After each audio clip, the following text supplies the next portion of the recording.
Здравейте на всички мои 85-6 абоната в YouTube. Скоро ги видях колко са. Може да сте гледали първи епизод, може да не сте. Имам аларма, много в точен момент звънна да се оправя отбора за Шампионска лига. Ще го снузна с 10 минути. Само че ставам за работа и дано съм приключил до 10 минути. Първият епизод може да сте го гледали, може и да не сте, може да съм го качил, може и да не съм. И този може да съм го качил, може и да не съм с тениска на Везба, знаете за промокод Цанко15, с друга марка съм. В официалния сайт Цанко30 за 30% отстъпка на всички артикули на Adidas. Шегувам се, но защото може би ще трябва да си го облека с малко и някоя друга тениска в основа на контекста на рубриката. И сега, първият епизод беше какво намерих в килата или в магазина за втора употреба. И не знам защо тези дни ми връзва. Всеки понеделник хода и си купувам някакви работи, но какво си купувам сега? Има и големи гради. Мислих си, че това може би ще ми е първото видео с монтаж. Но може и да не е. Защото не знам точно как ще презентирам, но почваме. Купих си много футболни екипи. Фен съм на футбола. Не съм фен на Бразилия. На Неймар малко му бях фен, като беше в Барселона, но какво беше интересно? М. Размер, аз съм около М. Размер Nike. Но какво прави впечатление? Аз не знаех, интернетът ми каза. Тая серия Аеро еди какво си не е на Nike, а е на Adidas.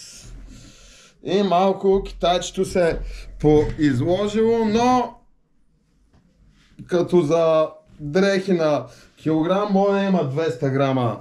Та тениска може да няма. Да видя как е бекграуна, много ли е разхвърляно. Що съм на супервю, не е ясно. Нямам много време, даже си мисля, че няма да мога да покажа. Той после ще го покажа, защото стои малко са поизложих. Това даже не го и пробвах, защото сигурно дано ми стане. Клин за колело дълъг нямах. Не го пробвах, защото имаше много навалица. Гледах кой номер е. Нямаше номер, но сега гледам, че има СК. Те и колездаческите са умалени, значи силно виждали се нещо. Силно вероятно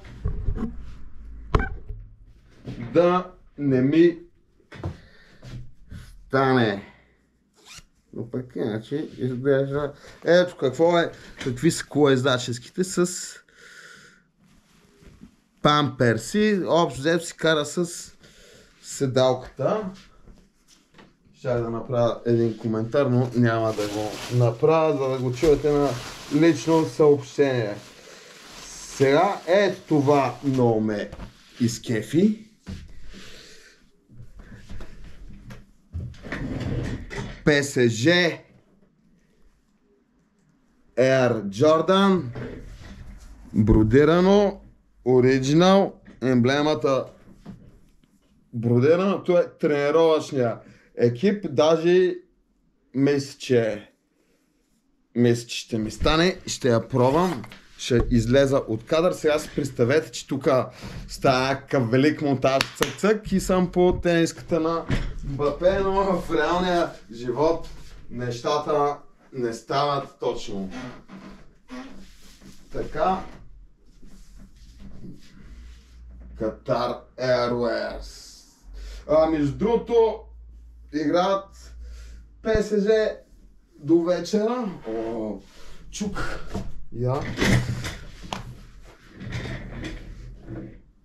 Килиан Мбапе. Така. Много ма кефи това е. Шарена 5 минути, имам още 5 сега. Това е тежка класика. Много тежка класика.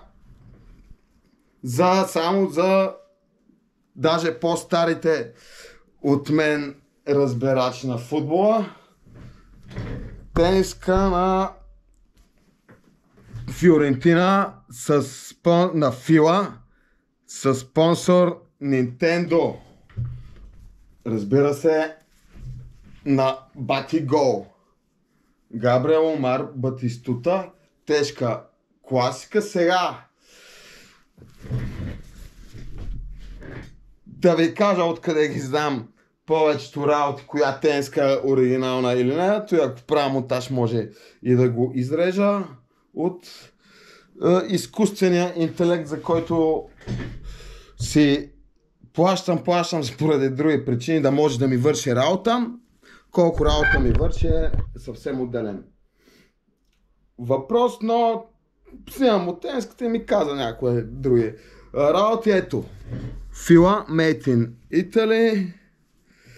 Сега, какво беше? Лига Каучо, какво си, що си, и се оказа, че това не е матчова тениска, оригинална реплика на Фила, за феновете не да играят матч, да си ходят на стадиона. Разликата е в тези, че на оригиналните са пришити, бродирани. Къде ги мятах показаните дрехи? Не знам. Някъде. Сега карам колело, те е малко извън контекста на... Но все пак да съм ги показал и чак. Много ми направи впечатление. Той е потник, той е за велосипедиране, отзад с джобчета, горе-долу, хубаво изпълнение, купих си го, но се оказа, че една приятелка вчера ми каза, че има бюстие или бандаж, или не знам точно как се казва, да ти държи циците, така че тук малко газ. Значи ще стане точно както си мисля, за да не става дълго. Имах 2 чанти с работа, ще го разделя може би на 2 епизода, макар че ще заснема и другия сега. А сега пак си представете някакъв невероятен монтаж и се появявам с другото, което си купих. Чакай да не купи. Сега трябва, ако не стане монтажа, много бързо да се облека, ама няма да е толкова бързо, колкото си мислих. Даже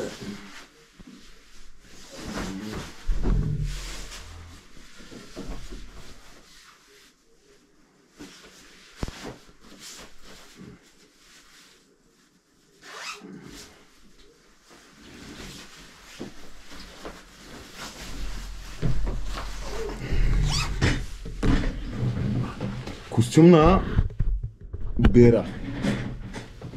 Или поне така трябва да е, но защото сега да не влезе нещо в кадър, което не е за кадър. Ме прилича малко на бира. Да, влязохме под 10 минути. Бира. На Хелоуин, ако го празнувах, може да се маскирам на бира. Но пък мога на работа с него. Айде, до нови срещи.